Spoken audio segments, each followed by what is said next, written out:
the Ahlul Bayt said, by God you shall be sifted, and by God you shall be distinguished, and by God you shall be examined until there does not remain from you except very few. And then he clamped his fists together. And there's even another narration that says that holding on to this dawah, or holding on to this call is like holding on to a fiery piece of coal. This way the believers are distinguished from the non-believers. And for sure we're supposed to help these people out to not be afraid. Maybe they break at one moment, they become afraid, but inshallah maybe they come back, and they even come back stronger. And this is something that happened to many of the believers in this call. But if they choose and they insist on not believing, then it's up to them. Unfortunately, it's kind of like those who were afraid of supporting Imam al-Hussein. They gave their bay'ah, then they became afraid.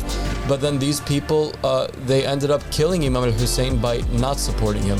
So maybe that's the message that you can give them, is that going back on their bay'ah, being afraid of their own selves for the sake of their imam, is pretty much like a betrayal. And that's what Abu Salih kind of talked about.